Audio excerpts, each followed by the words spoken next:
Ndugu wanahabari, nawakaribisha katika ukumbi wa polisi mkoa wa Kusini Unguja ili kupeana mambo muhimu ambayo yanajiri mbele yetu.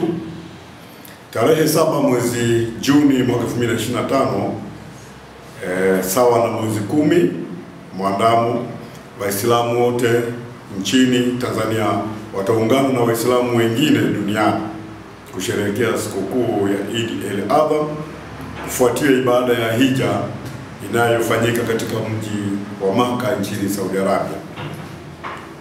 Kwa mwaka huu ibada ya sala ya Eid kitaifa itafanyika katika msikiti wa Taqwa uliopo katika shehia ya Bambi, wilaya ya Kati, mkoa wa Kusini Unguja, na baadaye kutafuatiwa na baraza la Eid litakalofanyika katika ukumbi wa Chuo Kikuu cha Taifa Suza uliopo katika shehia ya Tunguu, wilaya ya Kati, mkoa wa Kusini Unguja.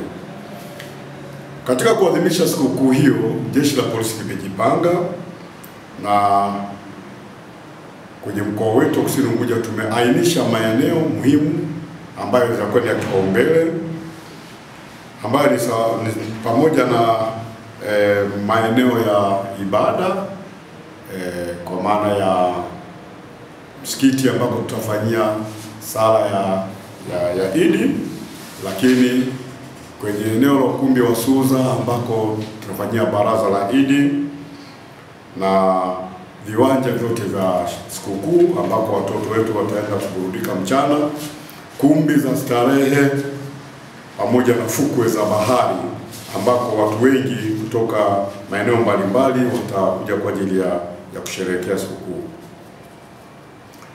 Na lengo letu ni kufanya sikukuu hizi watu washerehekee katika hali ya amani na utulivu. Kwa hiyo sisi tumejipanga vizuri, na jeshi la polisi mkoa wa Kusini Unguja linawasihi tu wazazi ama walezi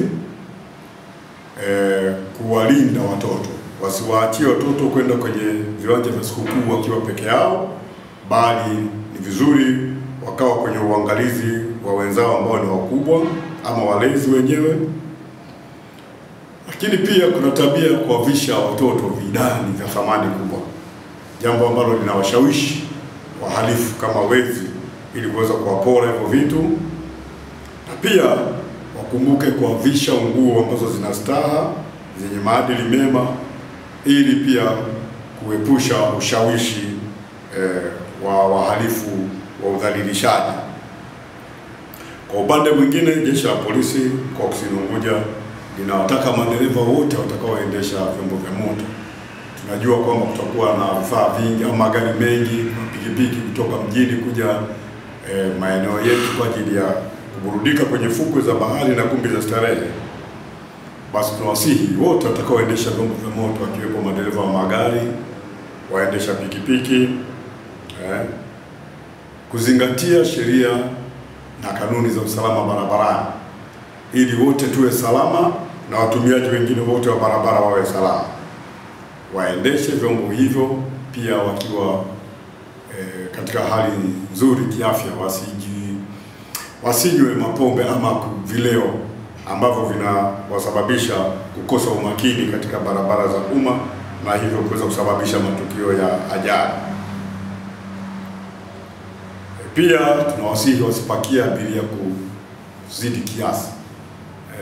Pikipiki unabeba mshikaki, unaita mshikaki, abiria 2, 3, 4 kwenye pikipiki moja ni hatarishi sana kwa ajili ya usalama wa watumiaji wa vyombo hivyo.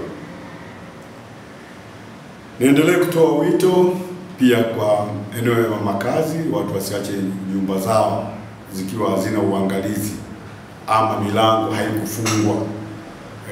Nyumba zifungwe vizuri, lakini vizuri pia mtu mmoja ama wawili wakabaki kuangalia nyumba zao. Naendelee kuwasihi wananchi tushirikiane kwa pamoja kupeana taarifa mbalimbali kwa jeshi la polisi. Toa taarifa kwa jeshi la polisi endapo utaona viashiria vyote vya uhalifu na wahalifu ama viashiria vya uvunjifu wa amani, ili jeshi lenu liendelee kusimama na kutekeleza wajibu wake ili watu waweze kusherehekea sherehe hizi katika hali ya utulivu na usalama. Mwisho kabisa, niwatakie Waislamu wote mkoa wa Kusini Unguja na kwingineko wanaponisikia heri ya sikukuu ya Eid el-Adha. Asante kwa kunisikiliza.